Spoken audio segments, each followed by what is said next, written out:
So Azzi Fudd's debut was today, and look, I'm gonna be brutally honest with Azzi Fudd about this. Azzi Fudd, first of all, should have never been the number one overall pick. It's not her fault. She's the number one overall pick.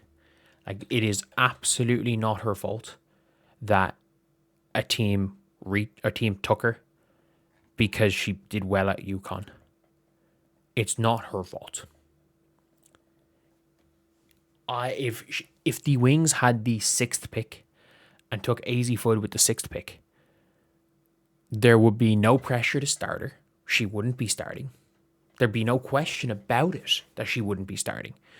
And now there is going to be this pressure for her to be rookie of the year and to overperform. And look, I'm going to be honest.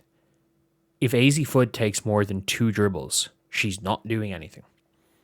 She is a wide open spot up shooter who can one dribble into a pull-up midi. She will not take a layup. She will not shoot free throws because she doesn't draw contact well. Teams don't manhandle her off the ball. She won't shoot free throws. She's a tertiary. She's not. I don't even know if she's a fifth option. Like, I don't even know if she's a second, third, fourth, fifth option. I don't know what to rate her as because, like, they looked bad when she was on the floor. And defensively, she is going to be a passable WNBA defender. Like, I don't think people understand how hard it is, the gap in defense. Like, Celeste Taylor was a DPOY candidate in college, and she came in and was getting cooked in the WNBA. Like, Azzi Fudd looked uncomfortable on the floor. And again, rookies that I feel have looked uncomfortable. We didn't see her reps against the third stringers. Maybe she would look much better against the third stringers. Like, maybe she would look better in that scenario. But like, she doesn't go to the basket. She doesn't back cut that well. She doesn't back cut really that well at all.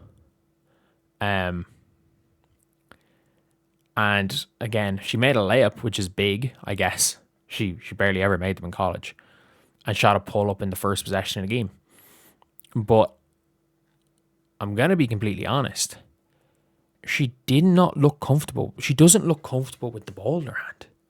And it's not like she's this great creator or she would look great with the ball in her hand.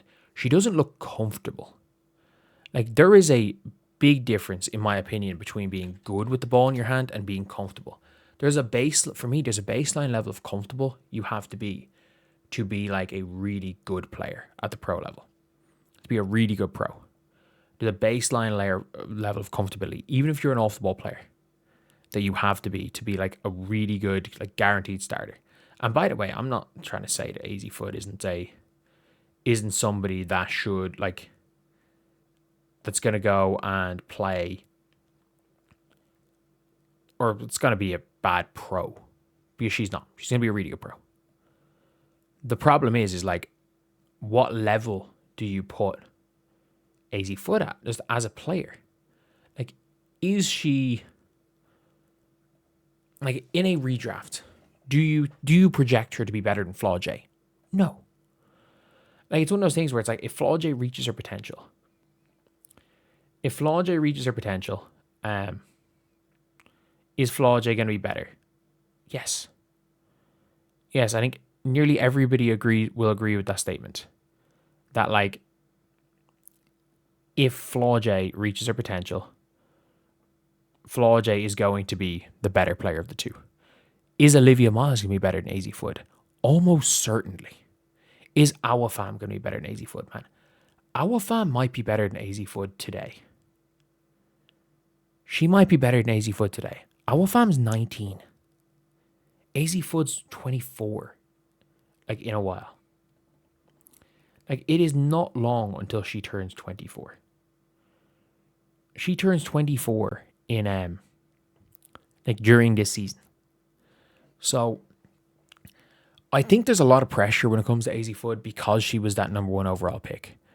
And it's a weird one where it's like she's being judged as a number 1 overall pick in a league where back-to-back-to-back number 1 overall picks have been all-stars as rookies. Like, if you take out Charlie Collier, which is only, like, the thing with Charlie Collier was that she was a really, really bad number 1 overall pick because it was a COVID year. Everybody had an extra year of eligibility. So with it being a COVID year, everyone came back for another year. And it was a really bad draft class. So you take out Charlie Collier, the list of number 1 overall picks goes, off the top of my head, from Candace Parker. And you could even go before Candace Parker. But it's Candace Parker, Angel McCautry, Tina Charles, Maya Moore, Nako Wumake, Brittany Griner, Chinea Wumake, Jewel Lloyd, Breanna Stewart, Kelsey Plum, Aja Wilson, Jackie Young, Sabrina Ionescu, Charlie Collier, Ryan Howard, Aaliyah Boston, and Caitlin Clark, and Paige Bueckers. So, Chinea was an all-star. Obviously, injuries and stuff with Chinea.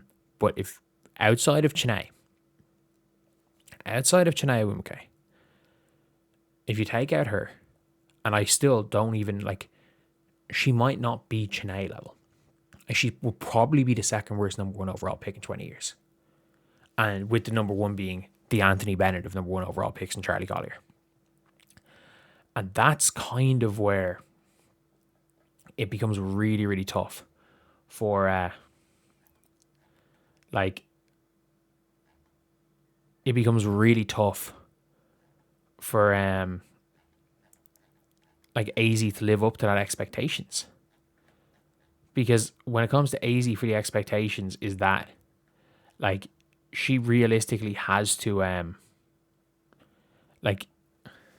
she has to be that number 1 overall pick. And if she's not rookie of the year, again, the last time a rookie of the year went to someone that wasn't the number 1 overall pick, Charlie Collier doesn't count, and was healthy, is Jackie Young losing to Fee. That is the last time that happened. Like, it's not common. And I don't think she's one of the favourites for winning Rookie of the Year. So anyway, yeah, that's the video. Let me know what you guys think. I just think she looks uncomfortable with the ball right now. And I think this is one of these things where it's like, if she's a 9th pick, and I saw a tweet being like, is Zaza James better than Azzi? And they were like, oh, don't joke. It was like, oh, Azzi was the 1 overall pick. But I'm like, if Azzi Fudd didn't go back for a super senior year, when Azzi Fudd did 4 years in college, just like when Zaza James did 4 years in college, they were both projected to be in and around the same range. Like, Azzi was expected to be like a high of 4 last year. I think she was projected high of 5, low of maybe 9 or 10. But Zaza James was projected to go between 6 and 12. So they were in and around the same. They were rated as really similarly coming out of their senior seasons. And if Zaza James did a super senior season, she would have cooked. Zaza James is the better player. Not by much. I don't know if when it's all said and done they'll have better careers, but today Zaza James is the better player.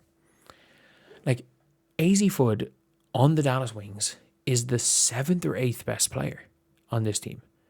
And maybe she'll figure it out quicker than I personally think, and she'll become the 3rd or 4th best player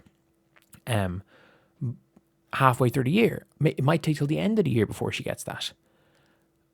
But the pressure on her being number 1 is why you kind of have to almost overanalyze her game, because, look, I'm being real here. She's good, but that's it. She's good. She's good. She's a really good off-the-ball player. Meh on-ball player. She's good. But for a number 1 overall pick, that shouldn't be how we're reacting to her. Anyway, I'll see you guys.